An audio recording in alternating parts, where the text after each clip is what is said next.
this is not the first time a generation has risen up against oppression. Every generation has had its opportunity to contribute to the nation building in their own way. The generation of Kimathi Washiori was apparently of the age of the so-called the Gen Z when he rose up against the Mbeberu. So it is even for people like Professor Kivuda Kibwana, whom I can see present in this particular platform. So there is nothing unique or new that the Gen Zs have brought. It's only that they are operating in that particular space during their time.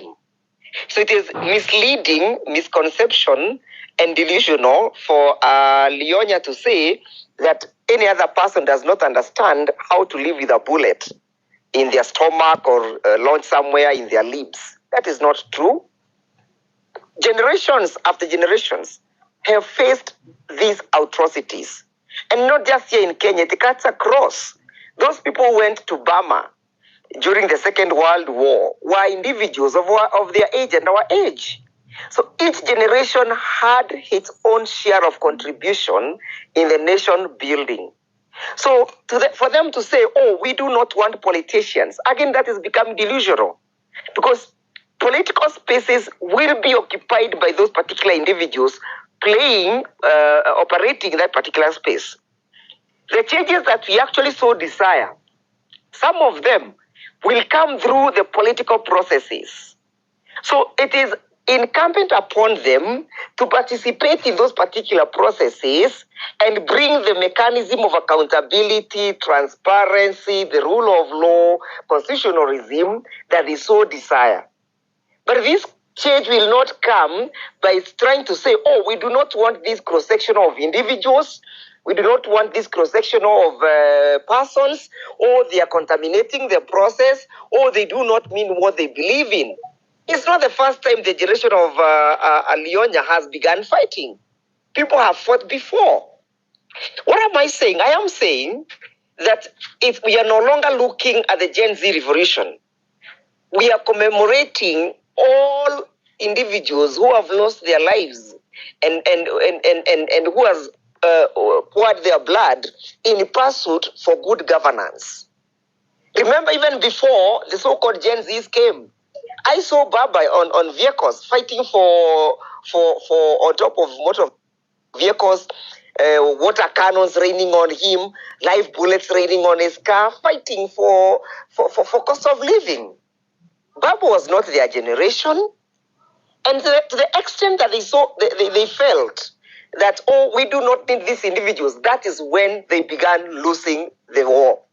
And I am so convinced that whoever coined out the cliche or the concept that politicians are not needed in this particular space was not the Gen Z themselves, but those saboteurs of the process.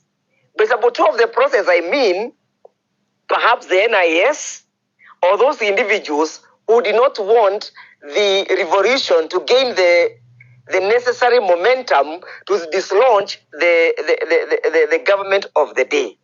They are the ones who coined that misleading concept. Why? Because all generations are affected by taxation. All generations are affected by the rising fuel cost. All generations are affected by the extravagance of the state and state operatives. It is not the Gen Zs who are affected alone. In any case, when these Gen Zs were going to the streets, they were coming out of our houses. It is we who used to give them fare to go to those towns, to go to those streets. They never felt the pain as much as more than their parents felt. So to me, this is a reawakening, a resonance of a people in pursuit for good governance. So the 25th of June will be a commemoration of the fight that generations after generations have invested in pursuit of good governance, the implementation and the reinstatement and the restoration of the rule of law and constitutionalism.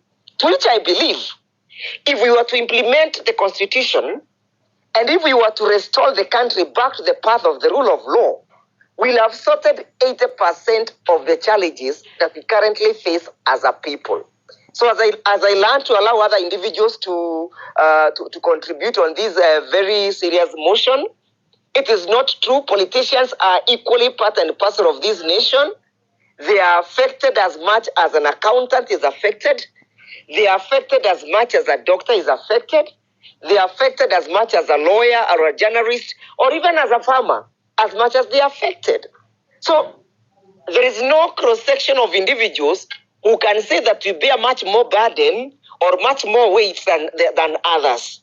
So the 25th of June is a commemoration of the desire, the aspirations, the wishes, and the norms that the Kenyans themselves would aspire to attain and to have.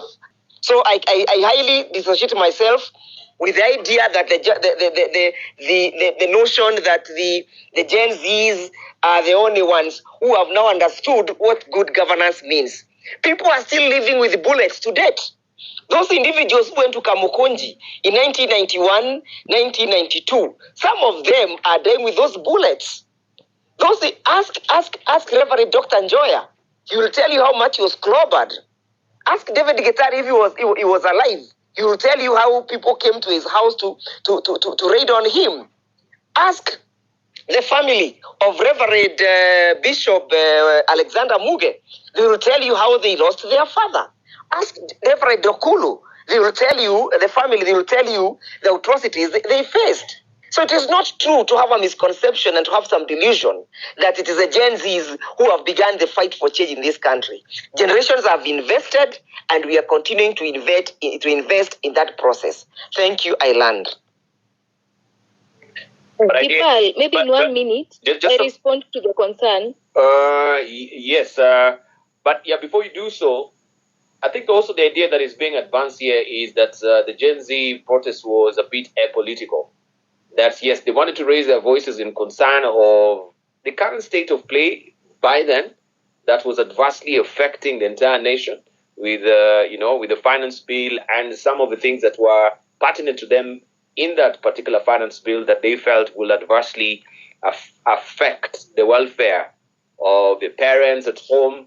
So the infiltration of the politicians into this is what, according to them, they wanted to take advantage of all this process for their own expediency and exigencies as politicians, for political posturing, so that they may advance their causes as well, that now they're standing in solidarity with Kenyans. Yes, she might be speaking. We know, as just you've alluded to, Ndegwa, that we have histories replete with all these figures that, they've gone down fighting also for the justice in this country as well. But this was a peculiar one with the Gen Z.